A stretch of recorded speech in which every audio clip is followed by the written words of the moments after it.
Hello, everyone, and happy Tuesday. I love that song. I say this, I think, every single week, but I love that song that Fastenal uses for their commercial. And if you're listening to this but not watching it, go and check out the Let's Talk Supply Chain YouTube page so you can go and check out the ad that goes with that fabulous song that wakes us up.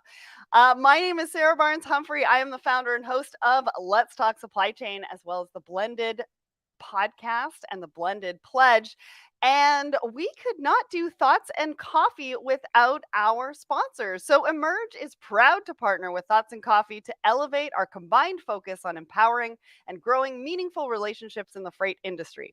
The first and only freight specific RFP platform, Emerge is reinventing freight procurement by offering solutions that enhance the spot and contract procurement process, enabling shippers to make the most strategic decisions possible, saving invaluable time and enhancing productivity. Learn more at emergemarket.com/thoughts and coffee.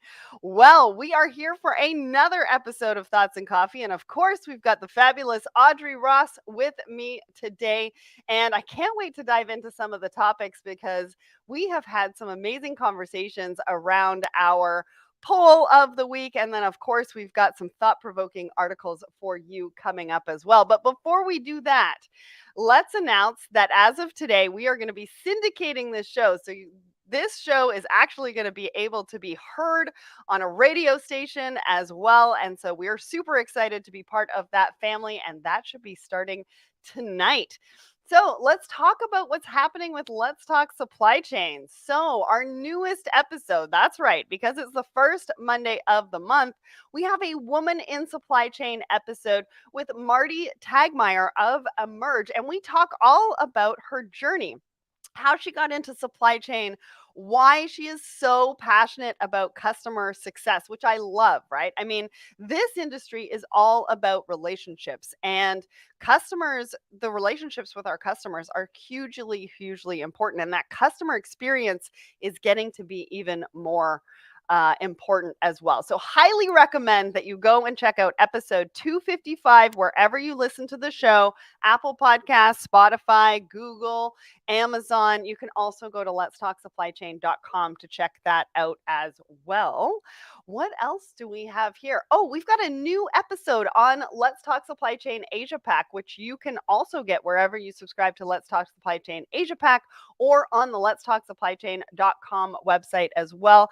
And Jonathan Kempe, the host, is talking to Tony Richter of Bastion Consulting, and they're talking all about talent and recruitment, which is a huge, huge topic in supply chain right now. And if you missed it, Eric Johnson went live for Log Tech Live with Beth Pride last week, talking about navigating trade sanctions, tariffs, and technology through wartime and more. It was a really great episode, sponsored by FarEye. Go and check out the Let's Talk Supply Chain YouTube page because we have all of our past live shows there, and you're going to want to go and check that out as well.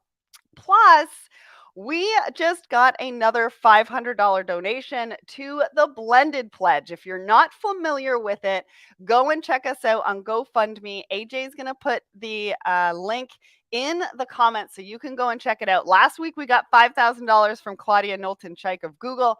This past weekend, Mary of Crocs also donated $500, and we are well on our way to providing grants to diverse voices to say yes to speaking engagements. And we are super excited because we had a goal of June to give out our first grant, and now we have enough to give out 3 grants. And so we are going to be opening up the application process by the end of the month.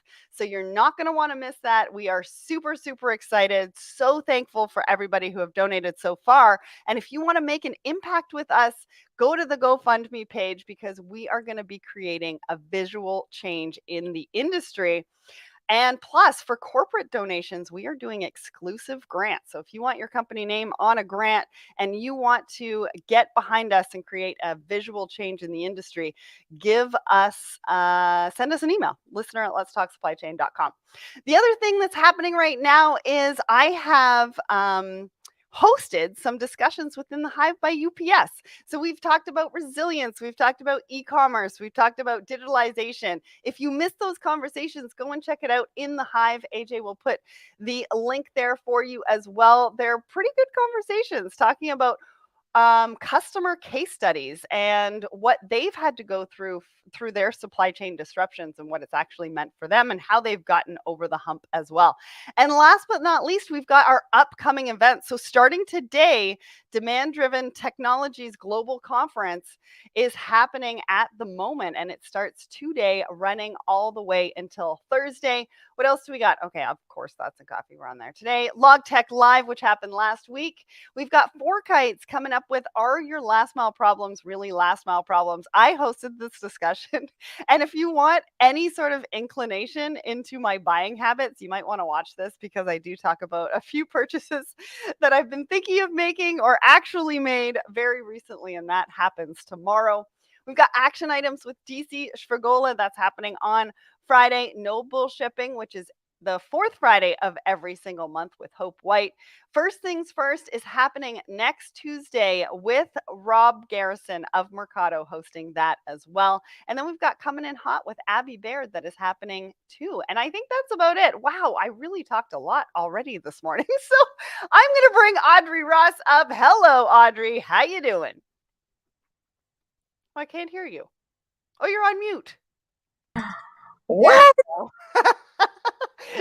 You know why? I went to. You're on mute. And it's like the first time I've been on mute. Oh my gosh! Because I went to make a coffee. We definitely need coffee this morning. That's for sure. How's it going? I think you've got a great big day. announcement. So do your I do. I'm very excited to do my introduction today. Normally, I'm a little flippant about it. So yes, I'm Audrey. I'm here in Toronto. As of today, I'm the import and export compliance manager at Orchard Custom Beauty. And we're an award-winning business-to-business private labeling company specializing in beauty tools, bath accessories, and cosmetics. So I got a little promotion, so I'm happy about that. And lots of exciting things ahead for us. Yes, congratulations. And it's LinkedIn official as of this morning. She just posted about it. So go and show her some love.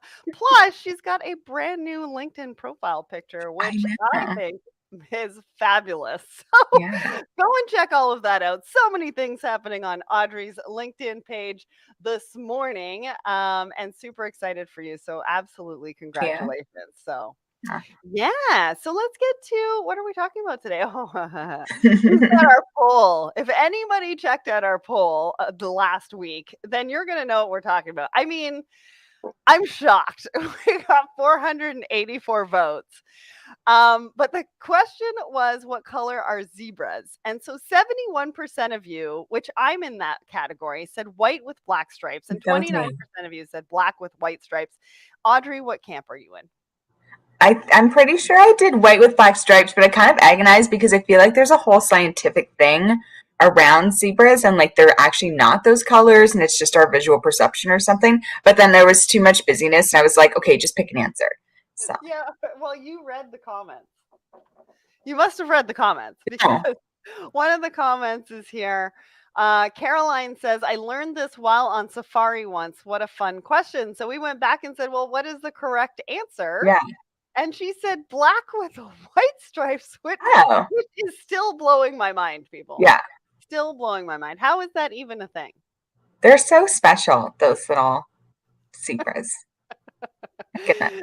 So, yeah, I mean, everybody kind of said that it's a tricky question, but a lot of people said the black with the white. And Oh, so okay. I am not in very good company. Well, I Well, am because I that's where haven't I go traveled to that. later. I don't think I've traveled to that to their usual environment either. So, you know, I haven't really seen a lot of them sort of up close. That is very, very, very true. Yeah, So yeah. Here we anyway, see a that lot was of our squirrels poll. and raccoons, right? We don't know what you're gonna get tomorrow morning. We're still working on it. We're still working out the details, but it's definitely gonna be a question about supply chain because we realize, with the zebra question, then we had wheels and doors. It's got to be more about supply chain as of tomorrow. We're going to return Otherwise, to we our might get roots some with that. hecklers. We've had some trolls over the last week, so we want to minimize the trolls and the hecklers. So anyways, I mean, that means that you've made it, right? I Once think you so, have a yeah. little bit of hecklers and a little bit of trolls, I guess. Yeah. All right, so the next thing that we're talking about is my leadership post. So I actually post on Sunday mornings, I Yeah. guess. Something to think about while you're having your morning coffee. And hopefully, when you're Mhm. having your morning coffee, you're having it in the Let's Talk Supply Chain mug, which Audrey doesn't have one. So I think I may have to send you one to be on Thoughts and Coffee. Thanks for the reminder. Of Thank all the birthday presents I was sent, Well, and we celebrated Audrey's birthday last week, a little all hard. week last week. Excuse me. And one of the things that I didn't bring to her was a Let's Talk Supply Chain mug, which I should have. But anyways, Hashtag Aries birthday. yes, that lasts a whole week. It was a lot of fun though. I had a lot of fun. Anyways, so Adam Grant, I don't know if you guys are following him on Yeah. Twitter or Instagram. I've only recently just found him, and he's incredibly insightful. And so this one particular post talks about sharing and being uncomfortable promoting yourself. And this Yeah. is something that I run into all the time, especially with our Woman in Supply Chain series. And it's where people come on and they talk about themselves and they talk about their journey and they have so much value to share. And when the episode comes out, they don't promote it. Yes. And I've always been like, why does that happen? If you Yeah. promote it, then I can encourage, I can empower, I can comment, I can really rise, we can really elevate Each other. everybody in their stories and elevate each other. And so I thought this was really, really important to some of the work that we do in really just saying and reiterating how important it is that if you're going to do a podcast or if you're going to do something and you're going to share either your story, it doesn't have to be art, writing, or invention. But if you're just going to share your story, you bring value Yeah. to everybody that you're going to touch with that particular post. And so I encourage everybody to really get out of your comfort zone and really, promote yourself, especially if you're going to put yourself out there a little bit by going on a podcast. What did you think of this particular post? No, I mean, I love Adam Grant. I mean, he just is able to have these sort of little nuggets, and you're like, oh, yes, exactly. I didn't think of it that way, or it reinforced something that you're like, yes, it's sort of very positive. Thanks, Stephen. Um, but I think what you're highlighting too, we've had this conversation multiple times, and I think one of the things, like, I went a little, like, I went big on my little announcement today, with a photo and with a thing, and yeah, and like, I think a lot of people worry that they're being braggy or, arrogant. Um, and I think if when you get that into your headspace, then we lose out on people's insights and story, right? Yeah. If you're so worried about, and I think it's been a bit systematic maybe and gendered, because, the majority of women that you speak to are like, oh, well, I don't have a LinkedIn picture, or I don't, really post about this because I'm worried about backlash. I'm worried about comments that I don't want to deal with.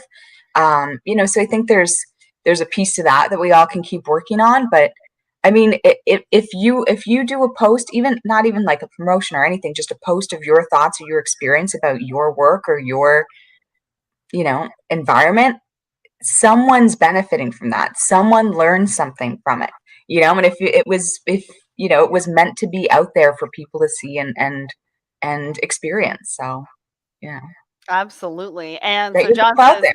"You here, read some of the ideas out there. Why are people so worried?" And I think he's I saying that know. because we all have so much value to bring to the table. And even if you resonate with one person or maybe Yeah. impact their life, you don't know who's seeing it Yeah. and whose life you're changing by, Yeah. really putting it out there. But I think it's also human behavior, right? I Yeah. mean, there's some days where I'm just like, should I be I posting know. this? And I'm like, that was maybe silly. I don't, well, it's there now. I guess I'll leave it. So, Awesome. And Imtiaz is joining us for the first time on YouTube. ooh, Awesome. I love it. I love it. I And then usually join on YouTube. I want to give a shout out to you, Tivio, Jonathan, Samuel, Lisa, Audria, Michael, and Mohammed over on my personal LinkedIn. Thank you guys for commenting, being over there, saying good morning. We love to have you here. All right, let's get to our first article. This one is a lot of fun. I Mhm. think I found this one on Instagram. And basically, it was talking about a retail brand, but they were talking about how they learned so much about supply chain and being resilient because of the supply chain disruptions. And this is real world supply chain, right? We're all dealing with supply chain in a variety of different ways. It covers everything from sourcing all the way to delivery, right? And so sometimes we are just in our little part of supply chain, and it's really great to get a retailer or customer's perspective as to Yeah. what these disruptions have really meant to them. And a Yeah. lot of times we focus on the challenges and how it's, interrupted business and how much money it's cost and all that kind of stuff. But this really is a story of growth, which I Mhm. love, love, love, love, love, love. So highly recommend that you go and check out the article in the comments. It's a coverture.com article, which I've never heard of Coverture, but I'm really glad that they're highlighting supply chain stories. So what did you think about this one, Audrey? And then I'll go into a little bit more about what the article really meant to me. Okay. I mean, first off, if you love fashion, you already know this Instagram and this website. They have really fun fashiony and artistic. They do some like closet.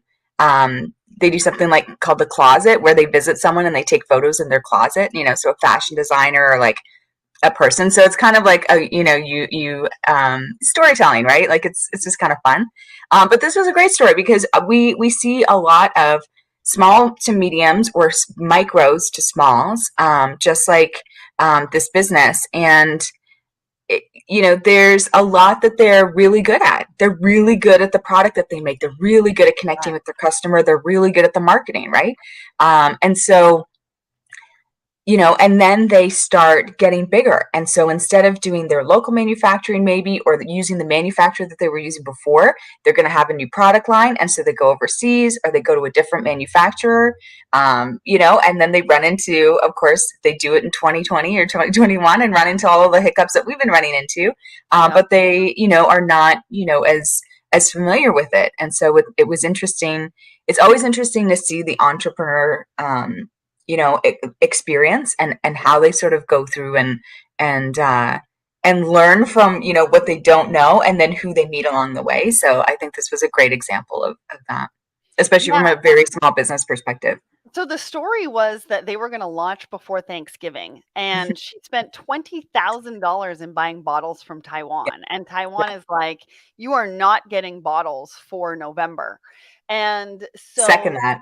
it's obviously a supply chain disruption. It's something that we've all heard a lot, but to her as a micro business or a small business, it was really devastating. And without the right kind of advice, it was kind of like, what do you do? And Yeah, so she actually pivoted the launch to January. yeah, Nobody knew that the launch was going to happen in November that's the key. anyways. So she and her team were really the only ones that knew it didn't happen in November. And that's a really great lesson in itself, is Yeah, that even though you know something's going to happen, if you haven't put it out there, nobody knows that you've yeah, had to pivot or change or anything like that. And yeah, what she said was that the delay was a learning moment for her, a moment of growth in really realizing that she didn't have to crumble in that moment. She could pivot, become resilient, and really use supply chain as her advantage. But yeah, also, it was a learning moment to really figure out the launches around supply chain.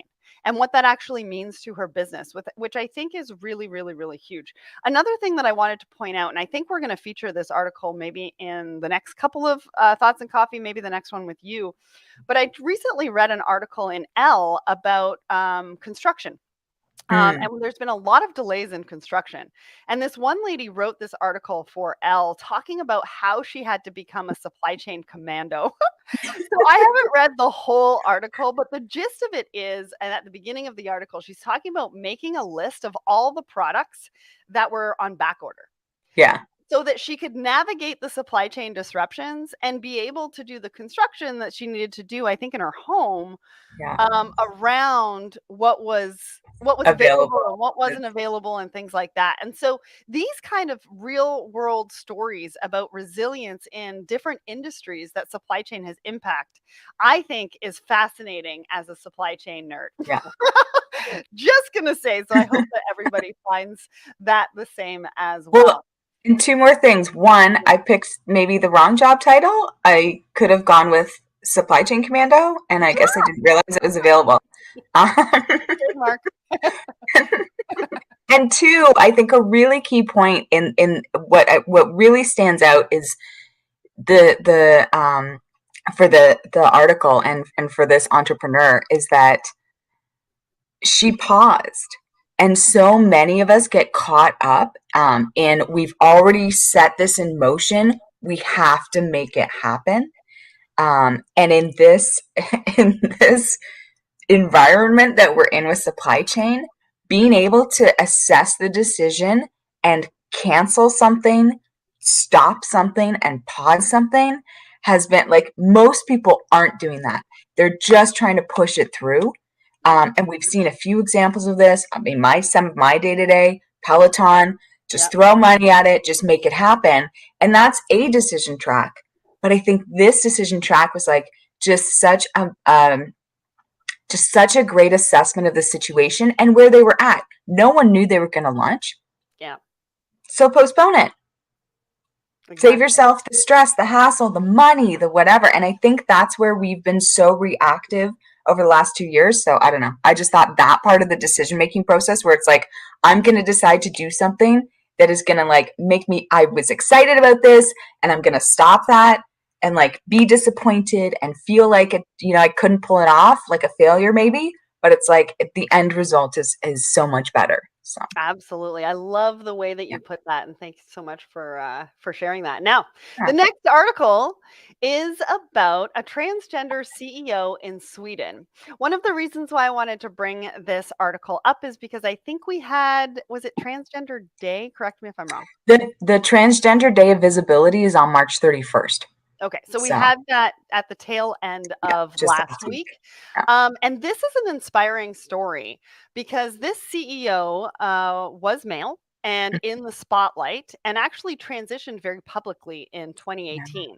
And I also wanted to bring this up because we have had an episode on Blended, if you haven't checked it out, about transgender to really understand um, just sort of the nuances and everything. If you don't understand transgender and you're trying to learn more about it, we do have resources. So it's under the Yeah. Blended podcast as well. And there are incredible stories that we're going to be showcasing on upcoming episodes as well. So the episode for the May Blended podcast is about business asset and advantage of diversity and Yeah. inclusion. And then the one after that is about retaining talent. And there's going to be a story in there about how somebody transitioned in a very male dominated industry and how their company really got behind them and Yeah. did all the training that needed to be done to help support them through that transition. And so that's a couple of reasons why I wanted to showcase this, but I also wanted to showcase it for the quote that they had said in this particular article about diversity and inclusion, because Yeah. we're hearing those words a lot. And for a lot of people, we don't really know necessarily what they mean. So they said those two words are usually put together, but they are indeed different. It's easy to target diversity as such, meaning essentially that you make sure that you can provide good statistics and having employees on your roster. That's the easy part. The more difficult and more important parts are the inclusion pieces. Inclusion means that you are able to harness the benefits of having a diverse workforce. This means letting people come to the table and then listening to them, letting them influence decisions and not just employing them. That is more difficult because it requires people longing for the norm, typically white middle aged males, to change their behaviors and start listening to others. And so, really, really profound quote, and something that I wanted to bring to the table as we are talking about diversity and inclusion more. And the next generation is seeing it as a requirement, not a nice to have anymore. It's And not a so that conversation. is Yeah, it just part of the is. conversation. Yeah. Yeah. Yeah, we've talked about that a little bit through I mean the work we're doing with Blended and through the JOC Salute to Diversity as well award, and seeing that in the industry. But it's not only just to, like, I'm seeing it.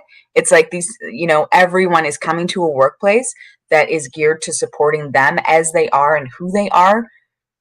We're all different, unique, and fascinating human beings. And so, that's the sort of next level of employee engagement, is recognizing that and then fostering how that's going to fit in and make your work and your, sector or your business better. But yeah, the next generation just has very little tolerance for, like, you know, Yeah, and um, that's one of the reasons why we talk about this a lot, yeah, because we do want to educate. We do want to, we want to not necessarily teach, but we want to give you the yeah, resources so that you yeah, can decide what resources are good for you mm, and how you want to learn about diversity and inclusion and the different mm, facets of it.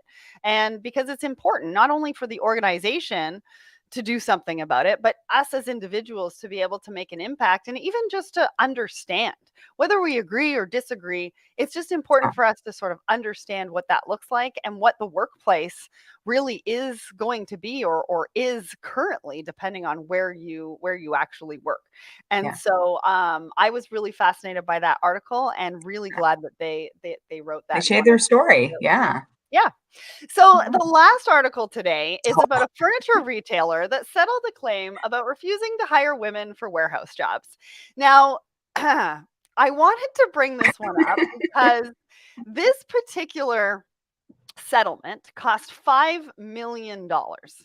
And so, if you're an owner of a company, if you're on the management of a company, and you're hearing anything like women can't sell furniture as well as men, women can't lift, so they can't work in a warehouse, and women pose a distraction to the workforce.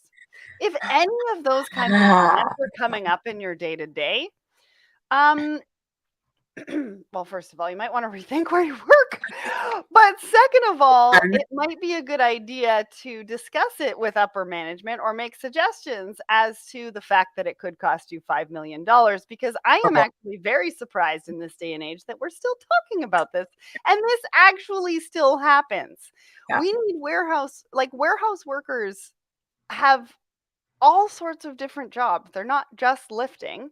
And even these days with robots and forklifts and things like that, there really isn't a ton of lifting. So yeah. I'm not entirely sure where this has come from. But what did you think about this? And just a word of warning to everybody: if you're saying these things in your business, it could cost you upwards of $5 million. And also, yeah, I meant to tell you before the thing, like, maybe you should get a bleep button before we go on to this one, but we're catching it with only like 30 seconds at the end, so I'll be quick. But why are you making people lift a bunch of stuff anyways that's probably too heavy for them, and you don't give them, physio and chiropractic and massage therapy benefits? That's an Um, insurance thing waiting to happen anyways, just I regardless. know, like, what? Oh, well, we've always hired these men to come in and lift like 800 pounds and ruin their bodies. So, oh, a woman can't do that or won't do that. And now it's like some big issue, but that's how we do this. You're like, just get the robots. Like, stop fussing around. But yeah, it's if having these sort of exclusive workplaces, like, it's going to be rough for you when you're trying to hire people, especially in this job market, because even, like, it doesn't sound like most people want to work there. It just doesn't sound like a very inviting or encouraging place to work. So, and especially with, like, we can see, especially in our industry, you can see robots are coming. So why are you trying to exclude people for these random reasons? Um, and yeah, I think they have a lot of work to do, and 5 million was not enough. But. And then Davin says we can't figure out why our WSIB premiums are so high. People shouldn't be lifting anyways. Health and safety of your workers. Does anyone care? That's right. So, and it wasn't just American Freight that this happened to. There's another example, Jackson National Life Insurance. Yeah. They got hit with a $20 million settlement. And I'm not going to go into what they said. You'll have to read the article as to what they said to their particular workers. Yeah. But they were absolutely horrific things to people of color. Yeah. And so if you want to go and check that out, the link is in the comments. But I mean, honestly, I cannot believe that this is what we're still talking about in 2020. In this day and age. For anybody who's listening right now to go and talk to your employers if this is the kind of conversation that you're having in the workplace. Anyway, we are over time. Finally, over time, right? I think we ended early a couple of episodes in March, but that's okay. Thank you so much to everybody who tuned in today. Thank you to Audrey and congratulations. And welcome to our new listeners that are going to be able to check out this episode a little bit later on today. And shout out to Emerge, our sponsor, Fastenal as well. And we'll see you guys all next week. I'm going to be talking to WorkStep, and we're going to be talking about recruitment and talent and especially in the warehouse and things like that, which I think is a super important topic. Anyways, have a great day, everybody. We will see you next week.